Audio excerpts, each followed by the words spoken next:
휴먼 디자인을 처음 접한 것은 2009년 가을이었습니다.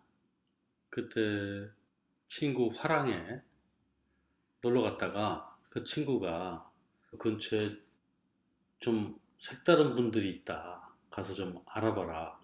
부탁을 해서 제가 알아본다고 가서 그분들을 뵀는데 휴먼 디자인뿐만 아니라 점성학이든 뭐 여러 가지를 공부하시는 분들이었습니다. 그때는 특히 휴먼 디자인에 대해서 깊이 관심을 가지고 공부하시던 분들이었는데요. 그렇게 처음 휴먼 디자인을 접하게 됐습니다. 그것도 참 우연이라고 할 수 있는데요. 그 당시에 제가 관심을 가졌던 것이 분석 심리학이었습니다. 칼 융이라는 분이 창시자죠.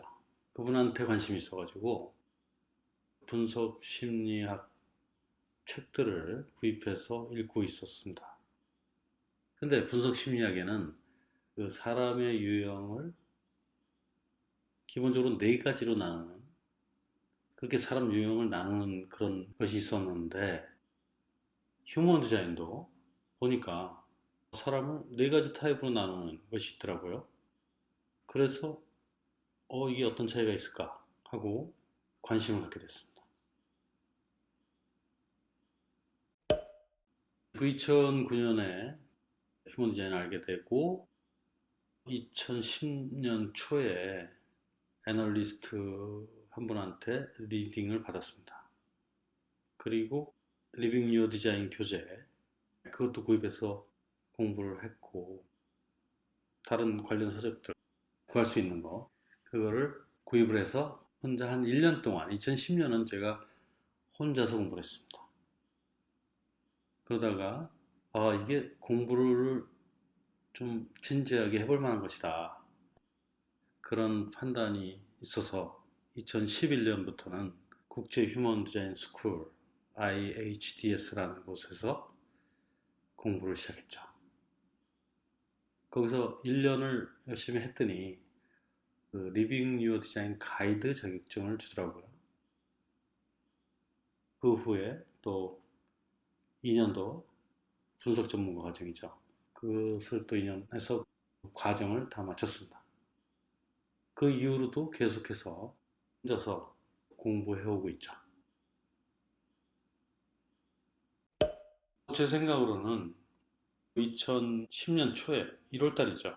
그때 리딩을 받고 그때부터 이제 하려고 내 딴에는 하겠다고 했는데 정말 진지하게 시작한 것은 그 다음에 2011년이죠. 그때 PHS 워크숍을 들었습니다. 나의 식사법이 무엇인지 알게 됐고 자기만의 오라장 안에서 자고 깨는 거, 그것도 알게 됐고 전략권의 재결정권, 이 네 가지를 비로소 정말 진지하게 했다고 할 수 있는 것은 아마도 2011년이라고 할 수 있을 것 같습니다. 휴먼 디자인에서 말하는 전략권 대책 결정권의 실험은 7년 걸리는 것입니다. 좀 더 자세히 말씀드리자면 몸에 있는 세포가 다 바뀌어야 되는 거죠. 그래서 그 변화는 몸으로부터 오는 겁니다. 변화를 경험하게 되는 것을 알아차리는 거, 그거는 아무래도 3년 반이 지나야만 좀 명확하게 볼 수 있게 된다고 합니다. 저 같은 경우도 3년 반 지나면서부터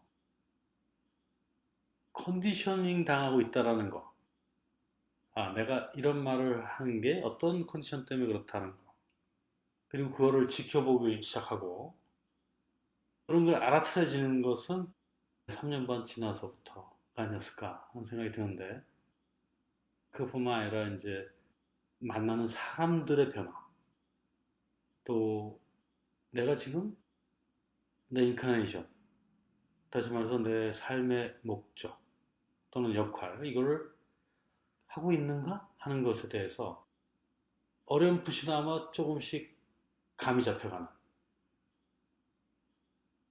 뭐 여전히 마인드는 여러 가지 갈등이 있습니다. 여전히 컨디셔닝부터 오는 그런 두려움이라든가 불안감이라든가 또는 원함 뭐 이런 거 이거 하고 싶다 저거 하고 싶다 이래야 되는데 저래야 되는데 많은 이런 건 여전히 있어요. 그러나 내가 그것을 하고 있다는 걸 볼 수는 있어요. 마인드적으로는 가장 큰 차이가 아닌가. 물리적으로는 내가 있는 곳이 달라졌고 만나는 사람이 달라졌고 식사법을 통해서 이 신체적인 변화도 경험하고 있고 아무튼 정말 많은 게 변했습니다.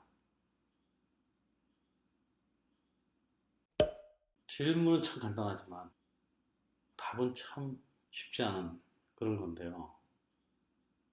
일단 휴먼 디자인은 실질적인 삶의 변화를 가져오게 해주는 실제적인 도구입니다. 이거는 마인드로 하는 게 아니에요. 영성이 아닙니다. 무슨 종교도 아니에요. 믿음으로 되는 것도 아니고. 철저하게 몸의 의식에 따라 결정의 감으로 몸이 사는 삶이라는 것을 완전히 받아들여서 모든 결정을 마인드가 아닌 내적 결정권으로 하는 거. 그리고 전략에 따르는 거. 그거를 통해서 실질적으로 삶이 변하는 거예요. 우리는 컨디셔닝에 의해서 모두 나 셀프 전략에 따르고 있습니다. 거의 대부분의 사람들이 그렇죠. 그것은 항상 삶에서 저항을 일으키고 그래서 삶이 필요 이상으로 아주 힘들게 느끼고 있는 거죠. 그 굴레랄까? 그 힘든 그러한 삶으로부터 변화를 갖고 싶다면 휴먼 디자인의 정보를 실험하는 거. 그거는 아주 효과적이기 때문에. 이거를 그냥 혼자서 주절주절 떠들다가 인터뷰 형식으로 질문을 받고 답하고 하는 식으로 했더니 이게 훨씬 재밌네요. 저는 이게 심각한 걸 정말 좋아하지 않는 사람인데 저도 모르게 이제 심각해질 때는 정말 심각해지고 그래서 인터뷰식으로 하는 게 훨씬 덜 심각하고 가벼워서 더 좋고 재밌다. 이런 식으로 해야 되는 게 좋지 않을까 그렇게 생각합니다. 라는 항상 강조하기를 휴먼 디자인은 미래 세대를 위한 것이다 라고 얘기했습니다. 우리들은 이미 컨디션이 되어 있는 상태죠. 그래서 디컨디셔닝의 과정을 겪어야죠. 굉장히 어려운 과정입니다. 정말 하기 쉽지 않은 거죠.